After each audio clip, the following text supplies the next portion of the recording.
What is up, everyone? Marian J08 is here.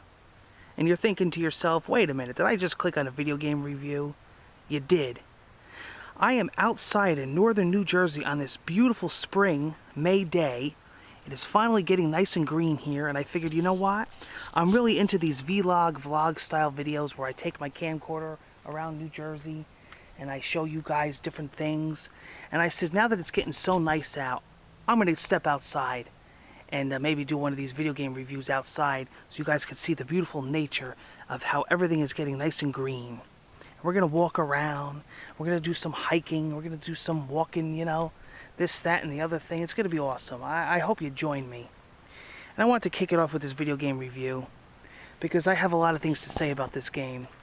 The game that we are reviewing is Daylight.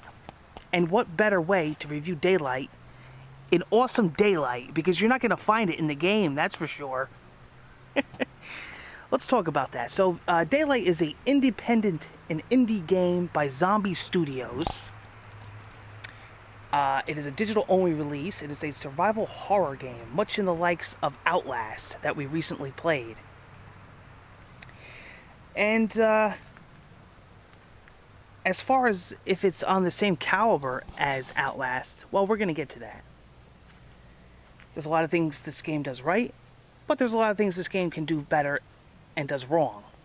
In my personal opinion, we're going to get to that while we walk around here in these beautiful northern New Jersey woods on this awesome spring day. Now, here's what happens, okay? Actually, believe it or not, one of the writers of Daylight is actually Jessica Chobot. She worked for IGN. And, you know, congrats to her on this. That, you know, that's great that she's, you know, getting involved in the gaming world. We know that she was also a character in Mass Effect 3. And, you know, she's been really, even though she hasn't been with IGN for a while, she's been really keeping up with the video games scene. And that's great. You know, hats off to her for that. You know, she's doing what she loves, and that's good.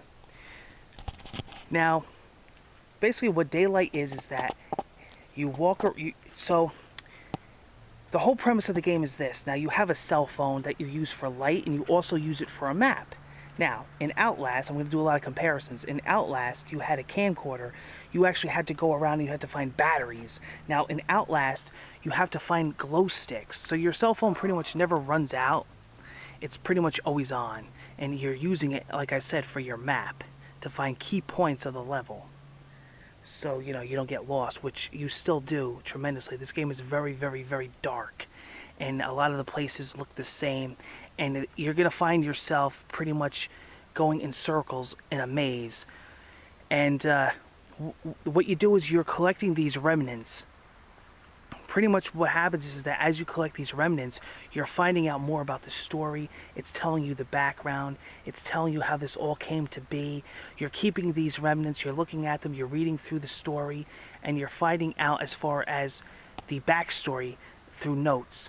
And they call them remnants. And pretty much it's very repetitious. So what happens is that you have to collect 6 remnants. So 6 notes. Once you find the scattered 6 notes, then you have to find what's called the sigil. You go to a room, it's like a glowing room with a symbol, and you find a sigil. Now the sigil could be a holy Bible, the sigil could be a pair of scissors, a shear, it could be a teddy bear, various things. And what you do is after you find the sigil, you have to find the door that unlocks the new area. So you have to unlock the gate. And it's pretty much the same thing. That's the premise of the game. So again, you go to the next, you know, level or the next area of the game. Same thing. Find the 6 or 5 remnants. Okay? Find the sigil room. Take the sigil. Find the gate. Unlock the gate. Same thing. Find the 6 remnants. Find the sigil. Take the sigil to the gate. Open the gate. Same thing. Now, although the gameplay is repetitious, one thing that I do like about Daylight is that it actually kind of changes up the environment. So the first part of the game, you're in a hospital. The second part of the game, you're in a prison, which is part of the hospital. The third part of the game, you're actually in a sewer, almost like a you know, a sewer system. You always have to have a sewer level in a game, although that's what it seems to be lately. And then the last part, you're actually outside in the woods, which is one of the creepiest parts, where you find key parts of the storyline. So you're actually, that bird is very annoying. So you're actually in the woods, in graveyards, in old abandoned buildings, and it's quite interesting. So the game does kind of change the scenery up quite a bit. Okay, but like I said, it's pretty much, you know, find the remnants, find the sigil, find the gate, find the remnants, find the sigil, find the gate. It's pretty much the same concept as far as the gameplay to advance. The only other thing that I could say is that I don't mind that at all. You know, it's okay because, you know, they are trying to change it up quite a bit. But others may find that repetitious and pretty boring at times. And sometimes finding the remnants could be tricky. And it always seemed to me like the last remnant is always the hardest one to find. And I had to kind of play it off camera during my gameplay. And I had to kind of speed it up because I would have been there forever going around and around in circles. Sometimes the notes are even like in drawers or stuff like that. And pretty much, you know. Now as far as what about the enemies and surviving in the game, yes, you can die. What happens is that you basically use the glow sticks for light, and you use glow sticks to find clues. But also, there's another item that you need in this game, and that's a flare. And basically, what the flares do is the flares scare off the ghosts. So as you level and increase in the game, the further you get, the harder the spirits are, and the more spirits there are, and you have to pretty much, you know, burn them off with a flare. So when you take your flare out, the spirits will go away. And as you progress through the game, you're going to see more and more. By the time I got to the outdoors, the woods, it was loaded with them. They were all through the sewers. They were all through the woods. And every time you turn around, you're pretty much going to be faced with one. And the difficulty of the game is that you only have so many flares, and you use them up pretty quick. And also, another word of advice is when you have the sigil and you're going to the gate to unlock the next section, you can't use a flare. So you pretty much have to just run from them without dying. And it's pretty, you know, intense. But I guess that's what the game was going for. So that's pretty much it. I'm not going to go into the story. I'm not going to spoil nothing. I'm not going to spoil the end. I will say that I was not pleased with the end, which is one of the marks why I'm taking off this review. Also, those of you that follow me know that my review scale is very, very difficult, and so even a low score is high on my scale because I'm pretty, you know, to be a 9 or an 8 or a 10, it has to be out of the park. So those of you that follow me know my rating system is pretty tough. With that in mind, and all that aside, I would have actually gave this game a better score than what I'm going to give it, but the reason why I'm going to give it the score I'm going to give it is because of technical difficulties, okay? First of all, the frame rate is atrocious at times. Literally dips into the toilet. I mean, there's parts of the game where I thought it was like 10 frames per second, without exaggerating, maybe 12 frames per second. Seemed to me like in transition of different scenes, in transition of going through different gates and different levels, or when you just boot the save file up and when you're first starting a session, it just seems to be so slow. And when there's a lot of action on the screen, it doesn't seem like the game can handle it. I highly doubt it's the PlayStation 4, and as a matter of fact, I completely doubt it with the technology of the PlayStation 4 and even playing it on the PC. That's a problem with the developers not taking the time to optimize for the hardware.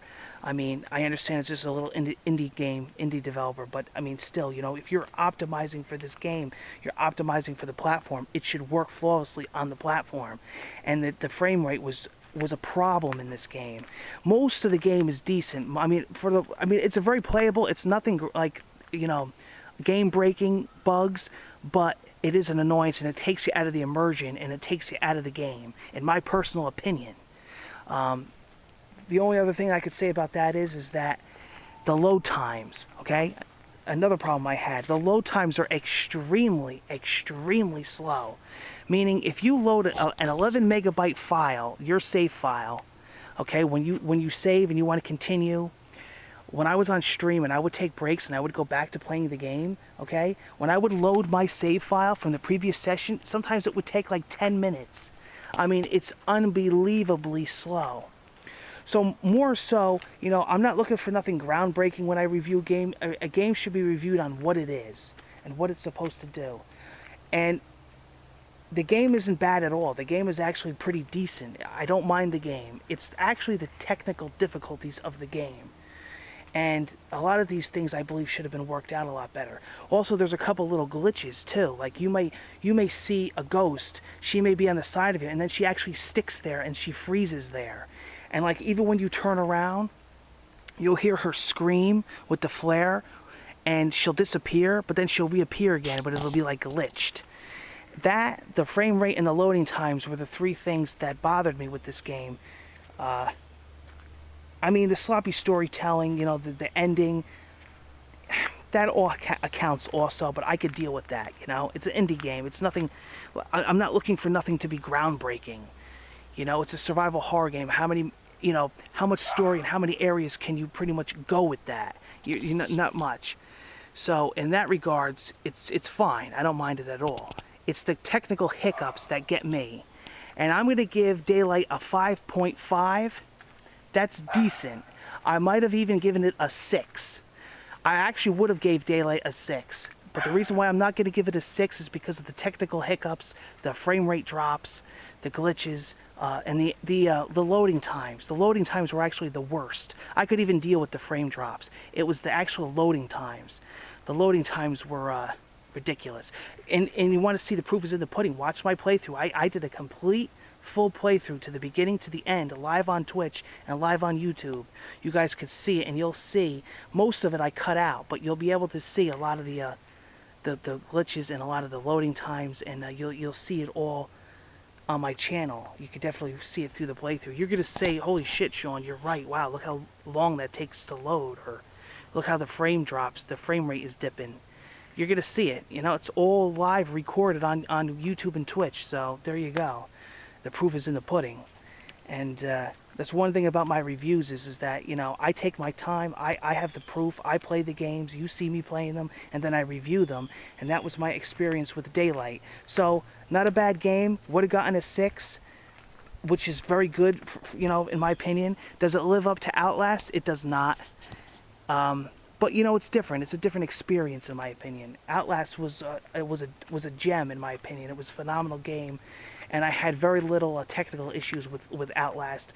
For me, anyway, on the PlayStation 4. I don't know how it was on Steam, on the PC. I would imagine comparable. But as far as Daylight, I did have a lot of issues, and but not a bad game. Is it worth, if you're into survival horror, is it worth buying? Sure it is. I mean, it's $15. If it was $60, we'd be talking about a different subject here. But for an indie release, $15 probably go on sale for probably even cheaper. It's definitely worth a download. It's not going to break the bank. It's definitely worth a couple laughs and a couple scares. Maybe you and your friends could play it together. Maybe a great game to play during Halloween. Go for it, you know? 100% go for it. That's best what I could tell you. That's my review for Daylight. Thank you for joining me, and I hope to see you again soon on Down and Dirty Reviews. Now I'm going to take a nice walk in these awesome woods and maybe see some deers and some bears. Maybe the predator. Bye, everybody.